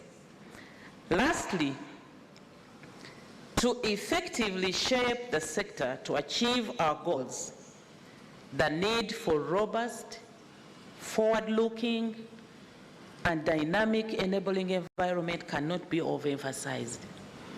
I have a very robust team in the Ministry of Energy and the agencies that I work with. They work beyond the normal hours, and we are focused. And I'm proud of having such a team. We are focused, we are working as a team. Therefore, we remain committed to ensuring that we progressively address the gaps.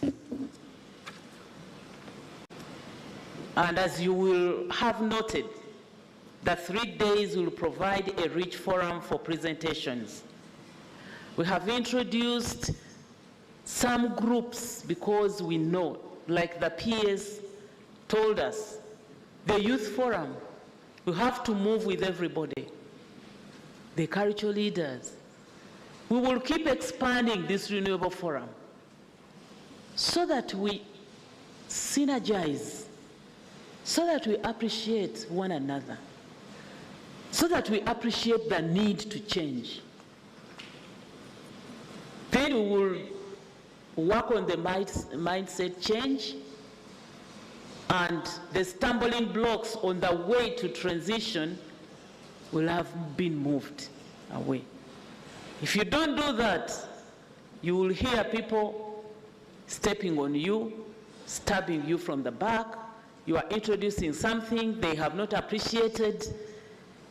You will be like a soldier on parade who is marking time on a parade, Not distance covered, but there is work done. Because the man is sweating. He's on parade, he's sweating, he's marking time, sweating. But in terms of distance, no distance covered. So we'll make sure that we involve everybody. It is my hope that these discussions and meetings will come up with concrete and pragmatic resolutions to guide us as we move forward. The government will continue developing and implementing appropriate policies, legal and institutional frameworks and reforms geared at improving sector efficiency, attracting investment and financing, and enhancing private sector and local content participation to reinforce Uganda's just and equitable transition, green growth, and inclusive development. Very soon we will be tabling the bill entitled Energy Efficiency and Conservation Bill to Parliament. I am soon tabling it to Cabinet after improving it. I tabled it in Cabinet, but there were some gaps. I'm told that my team is now ready, and this energy efficiency and conservation law is also another legal provision that is going to see us improve on our energy use. Efficiency is very, very, very critical, especially where you are saying that you don't have enough product. If you are not careful on how you are utilizing that product, then you end up losing. Distinguished participants, I am soon concluding. And as I conclude, I'd like to express my gratitude to all our partners and sponsors for your support in making this conference a reality. I entered and I looked at the attendance, and indeed, I was energized. Thank you so much. The sponsors have been mentioned, but for clarity and for emphasis, in appreciation, let me mention you. My dear Her Excellency, the British Ambassador, my friend and sister Kate, I want to thank her through you for the support and the love and the whipping. She calls me anytime to say, hey, hear what is happening, and I enjoy that. Please take my regards to her. My brother, Total Energies Uganda, we meet anytime. Even yesterday we were in a critical meeting. I'm yet to hear how you concluded the afternoon meeting, because we were a meeting in the morning. We are working very well with Total Energies. We are working very well with CNOC. And on that angle, I can assure you that we are moving on seeing the journey to see the first oil in 2025, inshallah. The German government, through GIZ and KfW, thank you so much. I don't know how to say thank you in Germany, but thank you so much. The European Union delegates, thank you. I've had some battles with the EU Parliament when they moved that unfortunate resolution. I engaged with some of the MPs, Honorable Pierre. We are now at par. I am happy that I'm understood. And I want to sincerely appreciate the support, and I pledge that we will put in place all the legal policy requirements required of government so that we buttress the support that you are giving us. WAWAF, I call them WAWAF. the Worldwide Fund. We've been together in those international fora. You are also here supporting us. Our own Uganda Energy Credit Capitalization Company. I hope that people understand what this company offers. UECCC. UECCC is one of those agencies that we are going to work with in implementing the World Bank project that I talked about. And this deal mostly with renewables, enhancing SMEs to make sure that they access the renewable energy to help their businesses. We work with the UECCC to work with refugee camps. This is a government-owned, wholly owned company, and I am the majority shareholder in this company. I have to declare that 51%, together with Honorable Matia Kasaija, the Minister of Finance. Thank you so much. The board chair is a lady, Speciosa. I must mention that we have so many ladies in this sector. Don't be surprised when you see the speed at which we are moving. We have many ladies there. Permanent secretary, under secretary, board chairs, power board, you know, the CEO, Electricity Regulatory Authority, you know, the chairman, board, the era. I don't know, but it was deliberate by President Museveni in response to gender equality. Men, don't get scared. We are working it for you. And of course, Uganda National Oil Company, whose CEO is a lady, we've worked together. Thank you so much. Modern Energy Cooking Services makes, this is a UK government-supported program. I want to thank you again. United Nations Capital Development Fund, Global Off-Grid Energy Association, AYUDA in Akion, Uganda, the Food Agriculture Organization. We consider FAO as a strategic partner because if you are in charge of organizing food,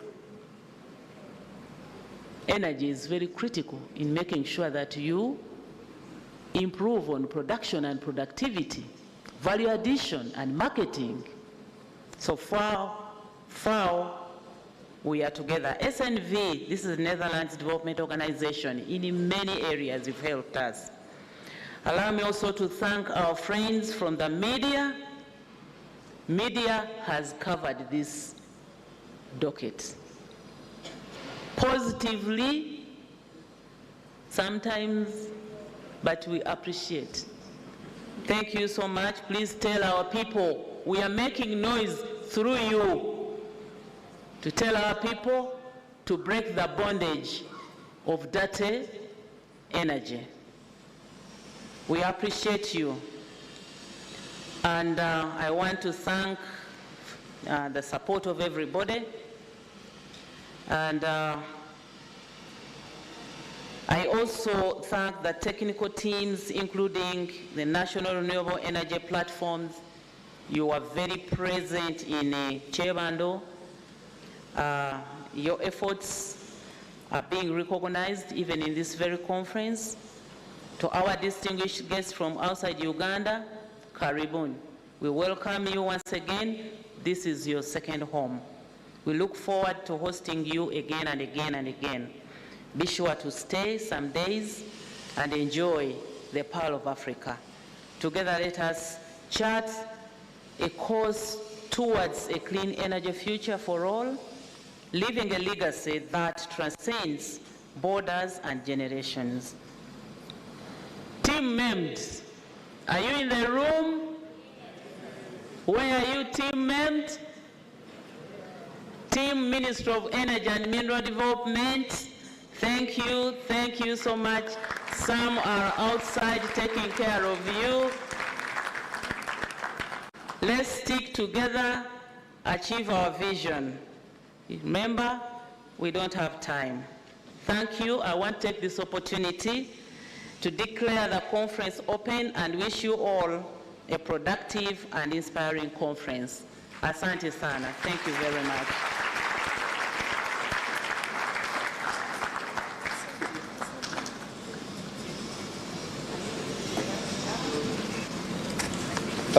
Another round of applause to the Minister.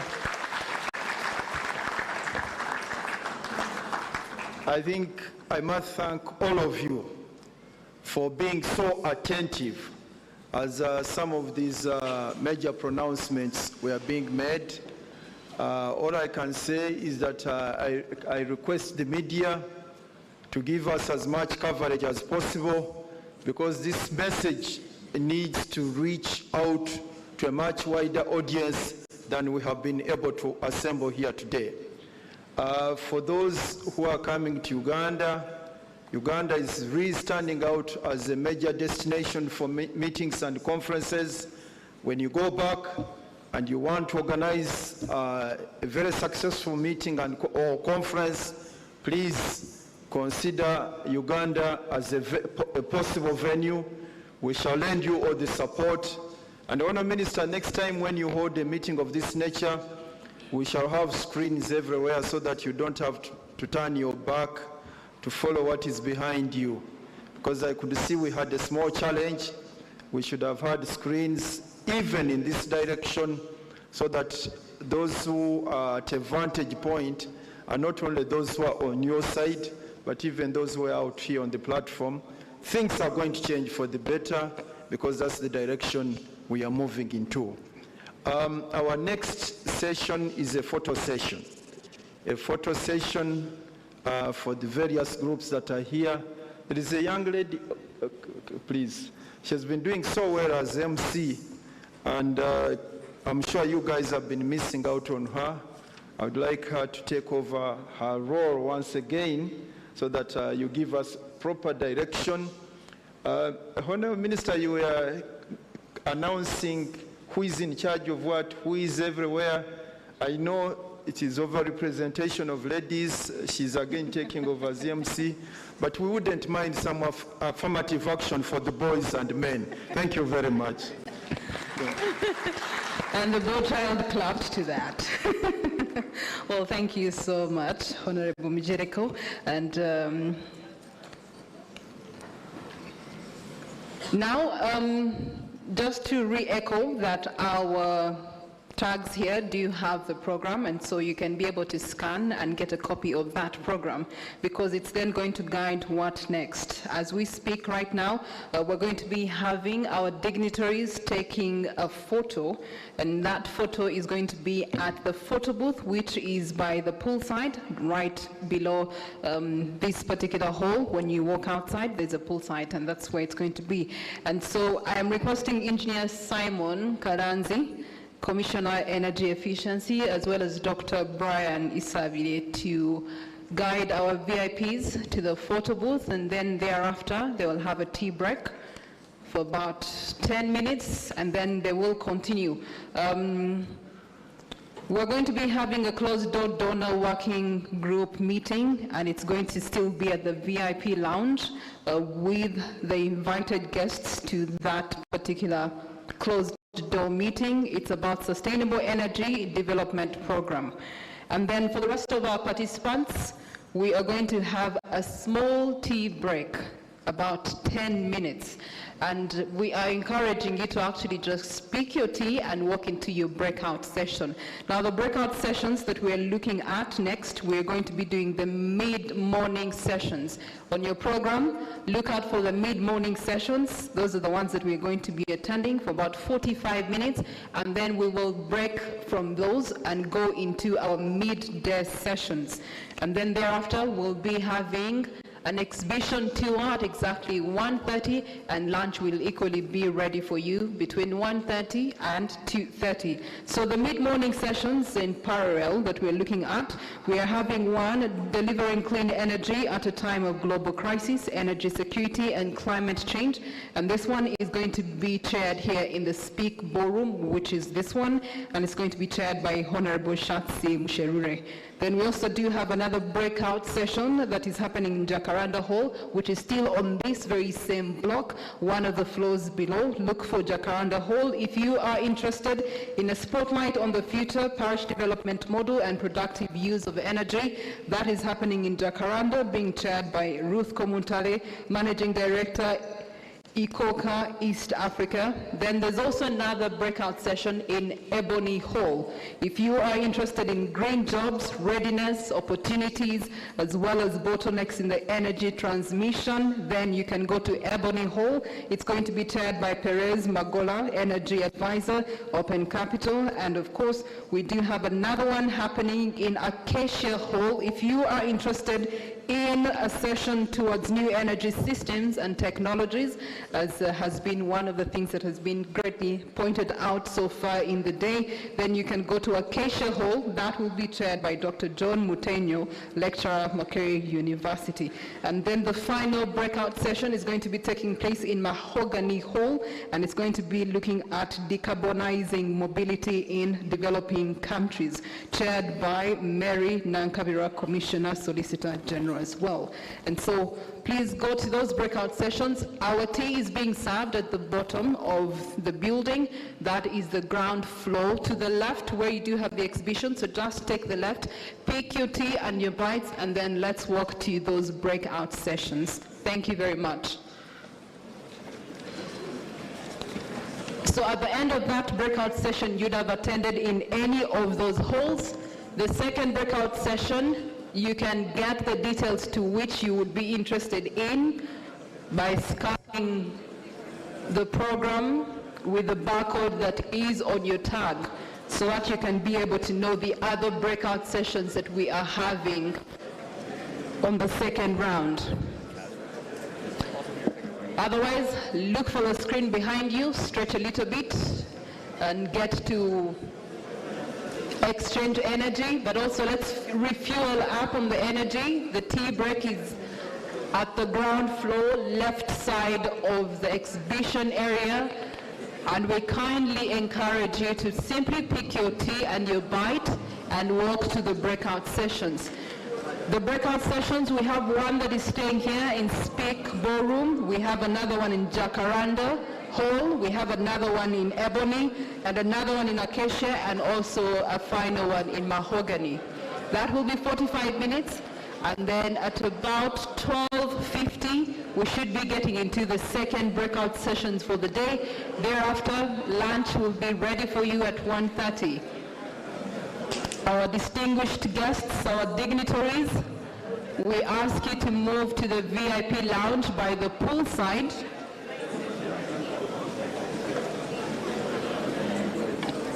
For a photo session, a small tea break, and then the closed door engagement. Thank you very much.